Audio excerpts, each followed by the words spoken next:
திருப்பூர் பனியன் கம்பெனிகளில் சட்டவிரோதமாக தங்கி வேலை பார்த்ததாக தொடரப்பட்ட வழக்கு தொடர்பாக முக்கிய தகவல்கள் வெளியாகியுள்ளது. தற்போது கிடைத்த முக்கிய செய்தியாக பார்த்து வருகிறோம். திருப்பூர் பனியன் கம்பெனிகளில் சட்டவிரோதமாக தங்கி வேலை பார்த்ததாக தொடரப்பட்ட வழக்கு தொடர்பாக தகவல்கள் வெளியாகியுள்ளது. கூடுதல் விவரங்களுடன் இணைகிறார் எமது செய்தியாளர்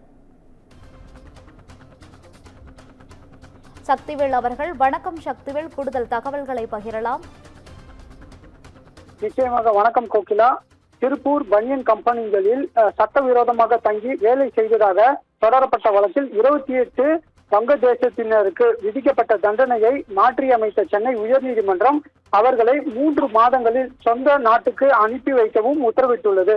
குறிப்பாக திருப்பூர் மாவட்டத்தில் செயல்பட்டு வரும் பனியன் கம்பெனிகளில் வங்கதேசத்தைச் சேர்ந்தவர்கள் சட்டவிரோதமாக தங்கி பணிபுரிந்து வருவதாக கிடைத்த தகவலின் அடிப்படையில் பல்லடம் போலீசார் பனியன் கம்பெனிகளில் சோதனை நடத்தி முகமது சலீம், முகமது ஆசிக், முகமது ஹரீஸ் அலி உள்ளிட்ட 28 பேரை கைது செய்தனர்.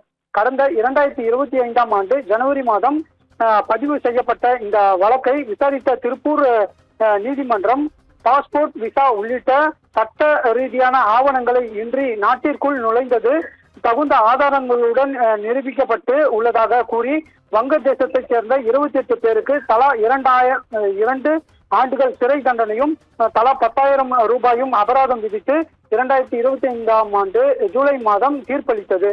தீர்ப்பை எதிர்த்து 28 பேரும் தாக்கல் செய்த மேல்முறையீடு வழக்கை விசாரித்த நீதிபதி சுந்தர் மோகன் குற்றம் சாட்டப்பட்ட 28 பேரும் ஓராண்டுக்கு மேலாக சிறையில் இருந்ததால் ஏற்கனவே அனுபவித்த தண்டனையே போதுமானது என கூறி அவர்களை சிறையில் இருந்து விடுதலை செய்து உத்தரவிட்டார்.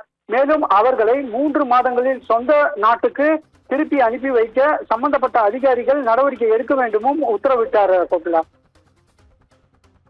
விவரங்களுக்கு நன்றி சக்திவேல்.